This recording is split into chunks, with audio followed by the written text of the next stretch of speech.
Hello friends, and welcome back to English Unleashed. I'm Tom, and today we are starting an important and long journey together, an exploration into how we truly learn languages. I want to talk about a fascinating book called How Languages Are Learned, written by Nenan Espada and Patty Lightbound. This book tackles one very simple yet powerful question: how do people really learn a language? It's not about what schools say, or what exams claim, or what you might think. It's about understanding what actually happens inside your brain when you learn a language. That's the real key. If you sometimes feel like you're slow to learn, or if you understand English but struggle to speak easily, you're not alone. Many learners face this challenge. This book can help us understand why that happens. My goal today is to explain the main ideas of this book using very simple English. I will repeat important points many times, and I will clarify any difficult words. You don't need to take notes or study hard today, just listen. Remember, listening itself is learning. Let's get started now. One of the most important ideas in this book is called input. This is such a key concept that we will come back to it many times throughout our discussion. So, what is input? Let's take it slowly. Input means the language you receive, what you hear or read. When you listen to English, that is input. When you read something in English, that is input too. Basically, anytime your ears or eyes take in English, it's input. Think of input as food for your brain. Just like your body needs food to grow and stay strong, your brain needs language input to grow its understanding. Without enough input, your brain cannot learn properly. Imagine that learning a language is like feeding your brain. If you don't give it enough food, if you don't listen or read enough, your language skills won't develop. Here's a very simple way to think about it. Input is the food of the brain. Without this food, your brain can't grow or learn. So, the most basic rule is, you cannot learn a language without input. It's impossible. You might study rules or memorize words, but without hearing or reading real language, your brain has nothing to work with. Speaking skills don't come first. Let me repeat that. Speaking does not come before listening and reading. Listening and reading are the foundation. Think of them as the base of a house.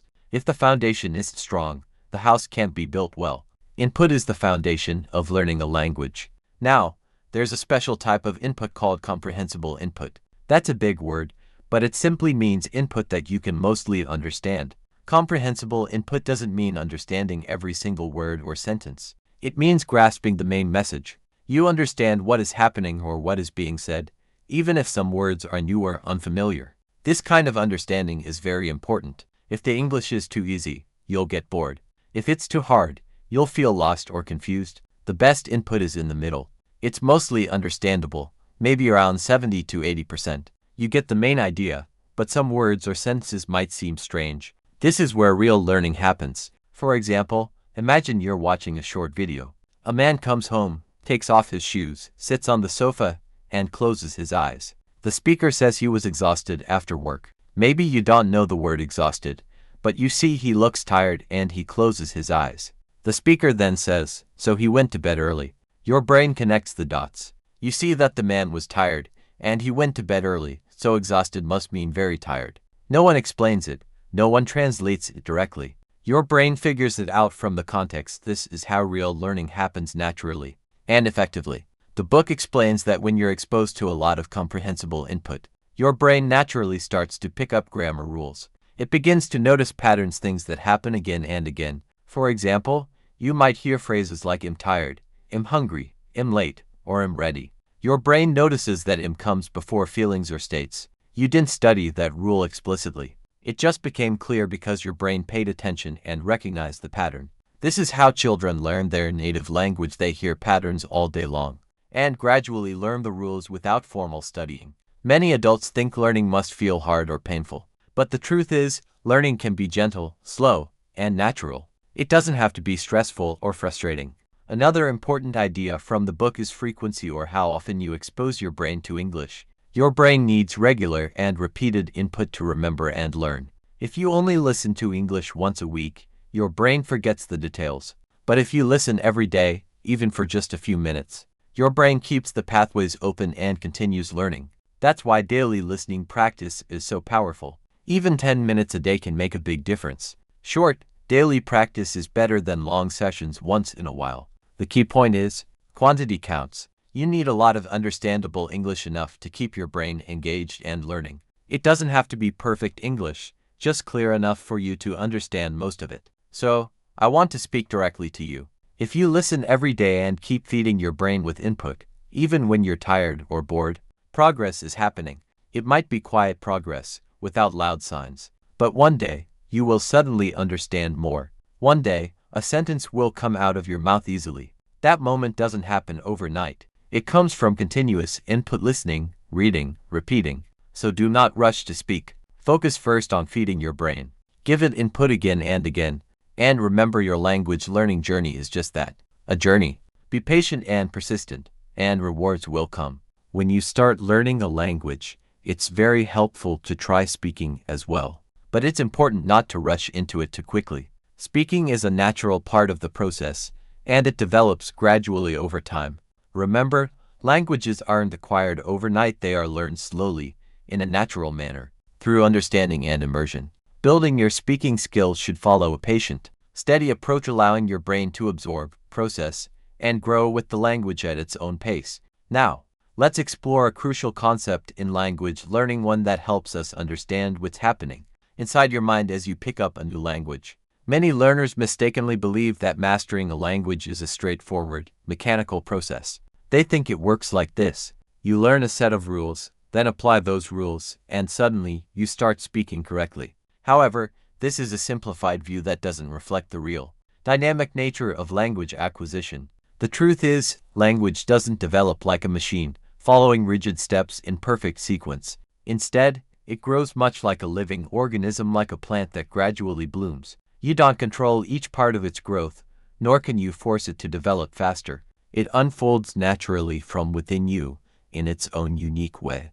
This internal process of language development is what we call the internal system. The word internal means inside your mind, and system refers to an organized network of structures that work together. This internal language system is invisible, you can't see or touch it, yet it's always active and constantly changing. Whenever you listen to English, your brain doesn't simply copy sentences word for word. Instead, it constructs its own version of the language based on what it perceives. This version isn't perfect, it isn't identical to a native speaker's language, but it's a meaningful, evolving approximation.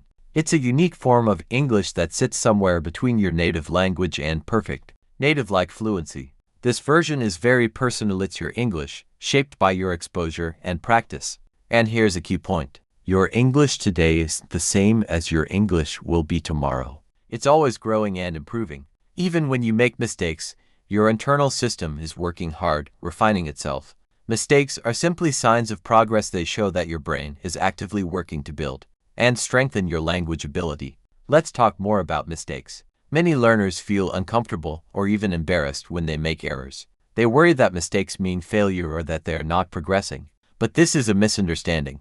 Mistakes are not random slips, they follow patterns. They are systematic, and understanding this can help you see mistakes differently. For example, many learners might say, he go to work every day, instead of he goes to work every day.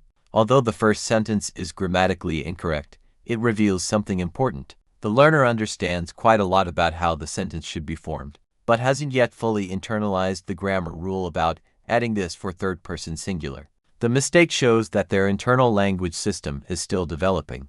Over time, with more input, more listening and reading, this pattern will change. The brain updates itself, and your language grows stronger and more accurate. This process of growth isn't about memorizing rules in isolation. It's about rebuilding your internal language system repeatedly, integrating new patterns, and gradually making correct forms automatic. Grammar rules act like maps. They help you understand the territory. But you don't learn a city by just reading the map. You learn it by walking and exploring. Likewise, language rules explain how things work. But input, your listening and reading, actually builds your ability to speak and think in the language. Many learners spend years studying grammar rules but struggle to speak easily. Why? Because knowing the rules isn't enough. Speaking fluently depends on the amount of meaningful input you've absorbed. It's about what your brain has internalized from real language use. When you speak, you're testing your internal system. Sometimes the words come out right, sometimes they don't. When they don't, your brain notices and may be corrected, or you might later hear the correct form. This process of correction and refinement is slow but essential. Your brain needs time to absorb and adjust to rebuild and strengthen your internal system. Correction alone can help a little, But the real key to improvement is exposure to correct language. Hearing correct English repeatedly, in context, helps your brain internalize proper patterns much more effectively than just being corrected. That's why listening passively accepting correct input is so powerful. It's the foundation on which your speaking ability will eventually stand. Let me now speak directly to you. If your English feels messy or unstable right now, that's perfectly normal. It's a sign that your internal system is active and changing. Sometimes, learning feels uncomfortable because growth often involves stretch and challenge. But that discomfort doesn't mean you're failing. It means you're developing. Trust this process. Trust the input you're receiving, the repetition, and the time you're investing. Your English is not broken, it's becoming. Step by step, day by day, your language grows inside you. One day, speaking will feel easier not because you forced it, but because your brain is ready. The progress may be slow, but it's real and sustainable. Now, I want to address something many learners find difficult to accept. Many believe that if they're not speaking, they're not really learning, that silence or lack of speech means failure. But this isn't true. Silence can be a crucial stage in your learning journey. It's often a period of deep understanding and internalization, during which you process vast amounts of input without actively speaking. This silent phase is natural and necessary. Just like children often listen for many months before they speak, adults also need time to understand deeply before they produce speech confidently. During this silent period, your brain is working silently, absorbing grammar, vocabulary, and pronunciation patterns. It's building a foundation that will support your speaking later on. No one worries about a silent child, so why worry about a silent learner? Silence isn't failure, it's preparation. So if you find yourself listening more than speaking, or if you feel hesitant to speak, remember, you're not behind or slow. You're building something strong inside. Your internal language system is growing and becoming more solid. One day, when the time is right, speaking will become much easier, not because you force it, but because your brain is ready. In conclusion, we have learned that input listening, reading, and understanding is the fundamental cornerstone of language acquisition. Speaking develops naturally from comprehension, not from pressure or forced effort. Your brain constructs your language internally, in its own time and manner. Mistakes are a normal part of this growth process. They show you're developing, not failing. And silence is stagnation, it's a vital phase of deep learning. Remember, your age does not determine your ability to learn. Your patience, persistence, and consistent input are what matter most. Trust this process, keep listening, keep reading, and keep practicing. Your journey in mastering English is ongoing, and every step you take is bringing you closer to fluency. Thank you for being part of this journey and for listening. Keep going. Your English is not just learning, it's transforming. Until next time.